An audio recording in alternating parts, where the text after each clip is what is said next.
Shalom teman-teman, welcome to Next Generation Online Service.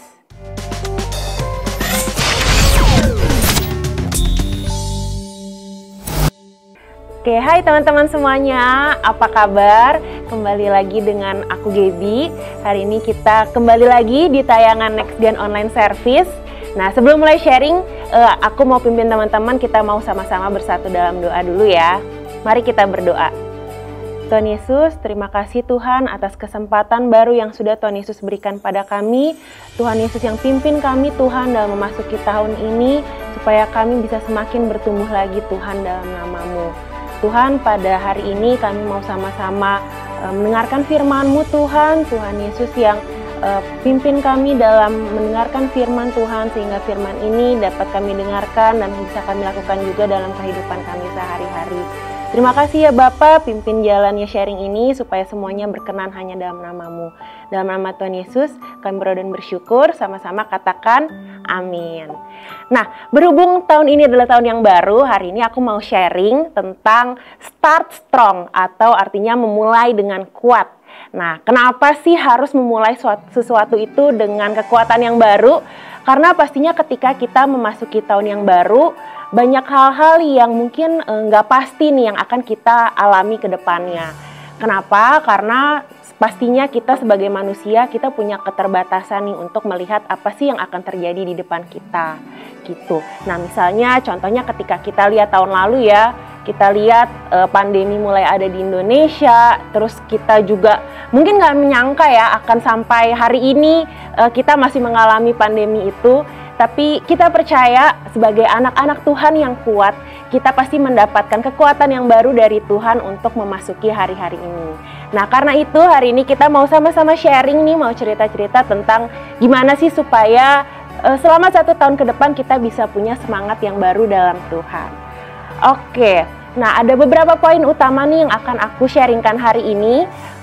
Kita akan kupas semuanya dalam 4R gitu. Jadi R yang pertama adalah remember atau mengingat. Nah, apa yang perlu diingat? Pastinya kita sedikit kilas balik nih teman-teman. Di tahun yang lalu, apa aja sih kebaikan Tuhan yang udah kita rasakan? Pasti ketika kita mengalami atau kita menjalani hari-hari, kita nggak nyangka banyak banget penyertaan atau kebaikan Tuhan yang kita rasain di hidup kita. Nah, karena itu kita mau sedikit kilas balik apa sih penyertaan Tuhan atau kebaikan Tuhan yang kita udah alami dalam hidup kita. Mungkin teman-teman banyak banget punya pengalaman-pengalaman pribadi selama tahun lalu, apa aja sih kebaikan Tuhan yang teman-teman udah rasain. Nah, kalau aku pribadi mungkin yang paling banyak aku rasain adalah banyak banget penyertaan Tuhan dalam keluargaku. Aku masih bisa diberikan kesehatan dan kekuatan dari Tuhan. Terus Tuhan juga menyertai aku dalam pekerjaanku maupun dalam kuliahku. Sehingga ketika aku lihat selama 1 tahun ini banyak banget hal yang aku nggak nyangka bisa aku dapetin yang dikasih sama Tuhan. Nah, kenapa sih harus diinget-inget nih kebaikan Tuhan?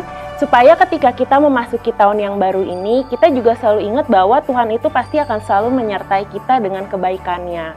Karena pasti banyak hal yang akan kita alami yang mungkin kurang mengenakan atau mungkin sesuatu yang challenging buat kita. Tapi ketika kita mengingat lagi kebaikan Tuhan dalam hidup kita, pastinya itu akan membuat kita ngerasa lega gitu karena Tuhan itu tuh selalu bersama-sama dengan kita. Nah, ada satu ayat dalam Mazmur 105 ayat 5, aku akan bacain buat teman-teman ya. Ingatlah perbuatan-perbuatan ajaib yang dilakukannya, mujizat-mujizatnya dan penghukuman-penghukumannya yang diucapkan kepadanya. Nah, ini sebuah ayat yang mungkin bisa jadi reminder juga buat kita untuk mengingat perbuatan-perbuatan ajaib yang udah Tuhan lakukan dalam hidup kita. Karena kita sama-sama tahu dan sama-sama percaya bahwa Tuhan itu pribadi yang gak pernah ninggalin kita sendiri. So, sebelum kita memulai, boleh kita ingat-ingat sedikit nih kebaikan Tuhan yang udah kita alami dalam hidup kita. Oke, itu yang pertama ya teman-teman. Yang kedua adalah refresh nih. Ini R yang kedua ya, refresh. Refresh itu apa sih? Nah, kita boleh lihat lagi nih di dalam diri kita, apa sih mungkin hal-hal yang masih jadi kedagingan kita atau hal-hal kurang baik yang mungkin masih bisa kita perbaiki ke depannya. gitu. Jadi kita sedikit merefleksikan diri kita, apa sih yang ingin kita ubah, atau apa sih yang mungkin selama tahun kemarin ini jadi tantangan utama kita dalam menjalani setiap hari-hari kita. Gitu. Nah, ada ayatnya dalam Efesus 4 ayat 23 sampai 24. Aku bacain lagi buat teman-teman. Supaya kamu dibaharui di dalam roh dan pikiranmu dan mengenakan manusia baru yang telah diciptakan menurut kehendak Allah di dalam kebenaran dan kekudusan yang sesungguhnya.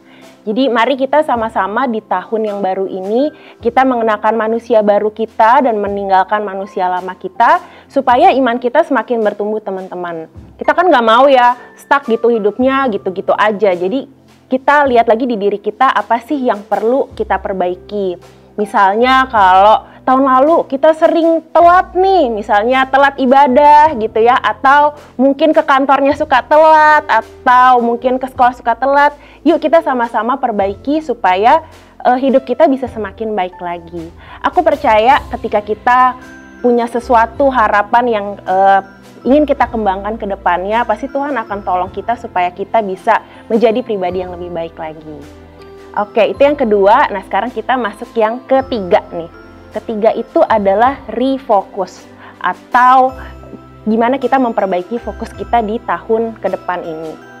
Nah, kalau misalnya nih teman-teman memasuki tahun yang baru kan kadang-kadang kita suka bikin resolusi-resolusi gitu ya. Hal apa aja sih yang mau kita capai misalnya dalam pelayanan kita atau mungkin dalam keluarga kita atau dalam sekolah kita gitu ya. Kita biasanya suka bikin list nih. Apa aja yang mau kita capai. Nah, kenapa sih suka bikin list seperti itu? Supaya kedepannya hidup kita terarah nih. Kita tahu fokus kita apa dan apa sih yang mau kita capai ke depannya.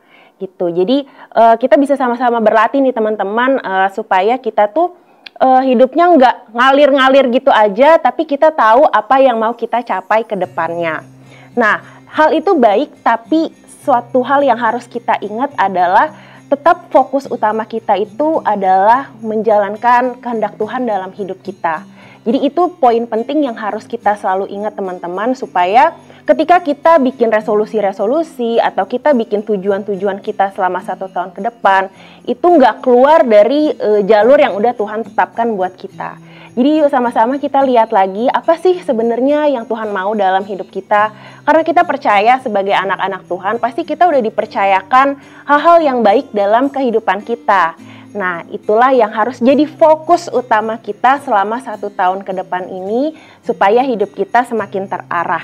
Nah, ada satu ayat juga yang aku mau bacain buat teman-teman, di Ibrani 12 ayat 2. Marilah kita melakukannya dengan mata yang tertuju kepada Yesus, yang memimpin kita dalam iman, dan yang membawa iman kita kepada kesempurnaan, yang dengan mengabaikan kehinaan, tekun memikul salib ganti sukacita yang disediakan bagi Dia, yang sekarang duduk di sebelah kanan tahta Allah. Nah, jadi di ayat ini kita juga diingetin nih teman-teman, kita melakukan sesuatu itu dengan mata yang tertuju kepada Yesus.